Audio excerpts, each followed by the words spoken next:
साडे एडवोकेट है मैडम नरिंदर कौर, उन्होंने जी जनता पार्टी जी इंडिया की है उन्हें टिकट दी है एज MP।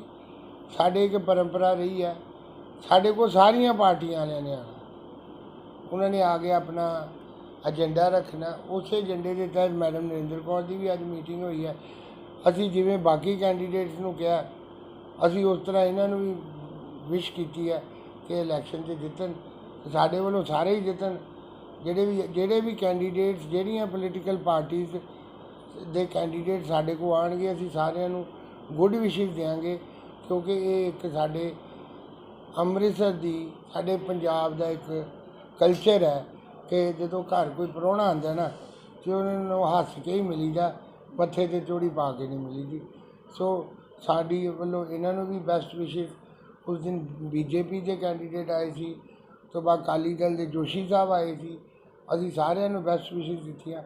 होर भी ਜਿਹੜੀਆਂ पोलिटिकल पार्टी के मैंबर आएंगे, साड़ियाँ बेस्ट विशेज़ उन्होंने नाल है।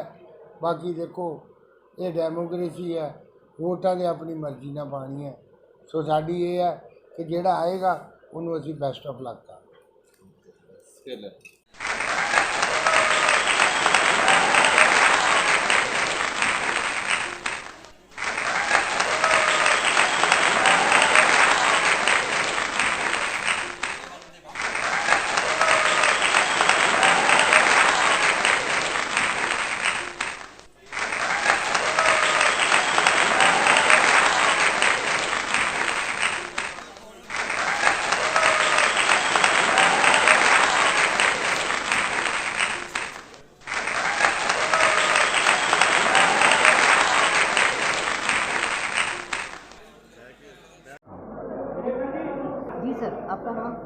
हरि भाई पटेल, राष्ट्रीय अध्यक्ष आम जनता पार्टी इंडिया।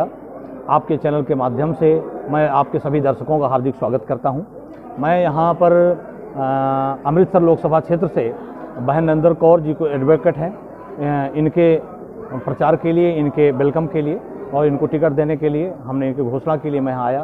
क्योंकि एडवोकेट समाज से हैं, इसलिए एडवोकेट लोगों ने आज बड़ी उल्लास के साथ, हर्षोल्लास के साथ इनका स्वागत किया है कि आम जनता पार्टी ने टिकट दिया है। उनका समर्थन के लिए बातें की हैं, लोगों ने वेलकम किया है। आम जनता पार्टी इंडिया का उद्देश्य है, इस देश में 9 अगस्त 1942 में अंग्रेजों भारत छोड़ो आंदोलन जो शुरुआत हुई, उसके बाद देश तो आज़ाद हो गया, लेकिन जिन महापुरुषों का सपना था वो सपना अभी तक साकार नहीं हुआ है। जिस सम्राट अशोक महान, लोकमाता अहिल्याबाई होलकर, छत्रपति शिवाजी महाराज, महाराजा रणजीत सिंह, सरदार वल्लभ भाई पटेल, डॉक्टर BR अम्बेडकर, इन लोगों के जो सपने थे उसी सपने को आगे बढ़ाने के लिए आम जनता पार्टी इंडिया का निर्माण हुआ है। और पूरे भारत में आम जनता पार्टी इंडिया चुनाव लड़ रही है, हर एक स्टेट में 1, 2, 4 सीटों पर। आम जनता पार्टी इंडिया ने 12 राजनीतिक पार्टियों के साथ मिलकर एक तीसरा राजनीतिक मोर्चा बनाया है, जिसका नाम राष्ट्रीय मोर्चा है। वो राष्ट्रीय मोर्चा जो किसी ज़माने में जनता पार्टी से होते हुए और जनता दल होते हुए राष्ट्रीय मोर्चा बना था, जिसकी सरकार BP सिंह ने बनाई थी, उस जनता मोर्चा को, यानी उस राष्ट्रीय मोर्चा को हम फिर से पुनर्जीवित करके पूरे भारत में लगभग 300 सीटों पर चुनाव लड़ रहे हैं और भारत में हम तीसरा फ्रंट के रूप में उभर रहे हैं। तो पंजाब में कितने कैंडिडेट आपके? पंजाब के सभी 13 की 13 सीटों पर हमारे उम्मीदवार, पंजाब में सभी 13 की 13 सीटों पर हमारे उम्मीदवार लड़ने जा रहे हैं, जिसमें अभी तक हमने 5 लोकसभा क्षेत्रों की घोषणा कर दी है। आपकी पार्टी का एजेंडा क्या है? हमारी पार्टी का एजेंडा है सम्राट अशोक के सपनों का भारत, महाराजा रणजीत सिंह के सपनों का भारत, सरदार पटेल के सपनों का भारत, डॉक्टर BR अम्बेडकर के सपनों का भारत, यानी हमारे महापुरुषों का जो मिशन है, उस मिशन को आगे बढ़ाने के लिए हमने इस पार्टी को बनाया है।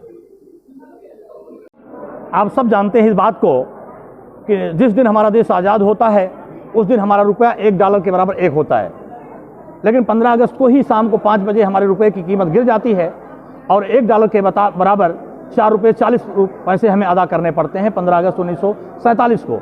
तब से इस देश में आम जनता पार्टी तो राज नहीं कर रही थी, कांग्रेस राज कर रही थी, BJP राज कर रही थी और लोग राज कर रहे थे, आम आदमी भी राज कर रही थी, कम्युनिस्ट पार्टी भी राज कर रही थी। लेकिन क्या विश्वगुरु बनने का जो ढोंग रचा जा रहा है ये लोगों ने किया। आज लगातार हम आज कितने दुनिया के मुकाबले कहाँ खड़े हैं? आज हम यहाँ खड़े हैं कि हमें $1 के मुकाबले 85 और 86 रुपये देने पड़ रहे हैं। तो हम चाहते हैं व्यवस्था बदले। हम देश में विश्व शक्ति तब बन सकते हैं, विश्वगुरु तब बन सकते हैं जब बर्मा से लेकर अफगानिस्तान तक का एक महासंघ हो, यानी अखंड भारत का निर्माण हो, वो सपना साकार हो और हमारा रुपया $1 के मुकाबले फिर से जाए। और महाराजा रणजीत सिंह का जो जमाने का रिकॉर्ड है, आप सब गूगल पे चेक करेंगे तो आप देखेंगे कि $1 के बराबर $11 अदा करना पड़ता था।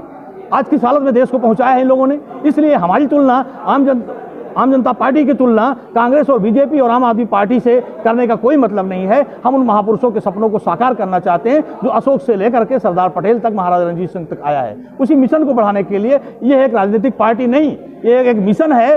हाँ, क्योंकि भारतीय संविधान के अनुसार हमें सरकार बनाने के लिए पार्टी की रजिस्ट्रेशन की जरूरी है, इसलिए हमने इलेक्शन कमीशन में अपना रजिस्ट्रेशन लिया है। बट मैं इसको पार्टी मान के नहीं बल्कि एक मिशन मान करके इस पार्टी को आगे बढ़ा रहा हूँ। हमारे मुद्दे हैं किसानों की एमएसपी की गारंटी, रोजगार को मौलिक अधिकार होना चाहिए, महिलाओं को इस देश में जो न्याय की व्यवस्था है वो 1.5 साल के अंदर समस्त महिला उत्पीड़न की घटनाओं का न्याय मिलना चाहिए। फास्ट ट्रैक कोर्ट में हर घटना का मुकदमा जो महिला से संबंधित है वो फास्ट ट्रैक कोर्ट में चलनी चाहिए, जिससे 1.5 साल के अंदर उनको न्याय की व्यवस्था होनी चाहिए। तीसरा, जो इस सरकार ने कहा है कि एमपी चुनने के बाद 5 साल तक आप बैठोगे, लेकिन हम सेना पे बॉर्डर पे जो अपना नौजवान लगाएंगे वो 4 साल के बाद भगा दिया जाएगा। 4 साल के यानी अग्निवीर की योजना है जो उसे हम रद्द करेंगे और जो पुरानी पेंशन है उसको हम बहाल करेंगे। ये हमारे बेसिक इश्यूज हैं। रोजगार के संबंध में मेरा कहना है कि जिस प्रकार से हमारे संविधान में शिक्षा, सुरक्षा, स्वास्थ्य, रोटी, कपड़ा, मकान, हमारे जो 6 मौलिक अधिकार मिले हुए हैं, हमें रोजगार को भी मौलिक अधिकार देना चाहिए और मौलिक अधिकार होगा। देखिए, हम किसी को लालच नहीं देना चाहते। लालच में इस देश के लोगों को फंसा फंसा करके लूटा गया है। मैं किसी वर्ग को लालच नहीं देना चाहता हूं। मैं देश की आम जनता का, यानी मेरी पार्टी का नाम क्या है, आम जनता पार्टी इंडिया है, तो मैं देश की आम जनता को फायदे देने की बात करता हूं। मैं देश की आम जनता कैसे खुशहाल होगी, उसकी गरीबी कैसे दूर होगी, उसको शिक्षा, सुरक्षा, स्वास्थ्य, रोटी, कपड़ा, मकान 6 मौलिक अधिकारों के साथ साथ 7वां मौलिक अधिकार रोजगार को मौलिक अधिकार की गारंटी कैसे होगी, जिससे इस देश के हर नौजवान को रोजगार की गारंटी हो सके। मैं यही संदेश देना चाहता हूं कि हम एक समता, भाईचारा, बंधुत्व की लड़ाई लेकर के आए हैं और महापुरुषों के मिशन बढ़ाना है, इसके लिए हमारे साथ लोग आए हैं। एक नारे के साथ, एक शेर आप समझते होंगे, हजारों वर्ष नरगिस रोती है अपनी बेनूरी पर, बड़े मुश्किल से होता चमन में दीदावर पैदा। हम जानते हैं इस देश में बहुत सारे दीदावर इलाके से पैदा होंगे, क्योंकि अब 70 वर्षों में लगातार हम पिटते जा रहे हैं। गरीब गरीब होता जा रहा है, अमीर अमीर होता जा रहा है। ये जो खाई है इसे हमें पीटना है, हमें इसे पाट देना है और उसको बराबर करके इक्वलिटी हमको लानी है, जो भारतीय संविधान का प्रस्तावना है। ਅਤੇ ਜੋ ਸਾਡੇ ਸ਼ਹਿਰ ਪੰਜਾਬ ਵਿੱਚ, ਸਾਡੇ ਅੰਮ੍ਰਿਤਸਰ ਵਿੱਚ ਬਹੁਤ ਜ਼ਿਆਦਾ ਨਸ਼ਾ ਫੈਲ ਚੁੱਕਿਆ ਹੈ। ਅਸੀਂ ਉਹ ਆਪਣੇ ਸਾਰੇ ਨੌਜਵਾਨ ਬੱਚਿਆਂ ਨੂੰ ਆਪਣੇ ਨਾਲ ਲੈ ਕੇ ਨਸ਼ਾ ਬਿਲਕੁਲ ਜੜ ਤੋਂ ਖਤਮ ਕਰਾਂਗੇ ਅਤੇ ਜੋ ਸਰਕਾਰੀ ਦਫ਼ਤਰਾਂ ਵਿੱਚ ਵੀ ਭ੍ਰਿਸ਼ਟਾਚਾਰ ਫੈਲ ਚੁੱਕਿਆ ਹੈ ਉਹਨੂੰ ਵੀ ਖਤਮ ਕਰਾਂਗੇ।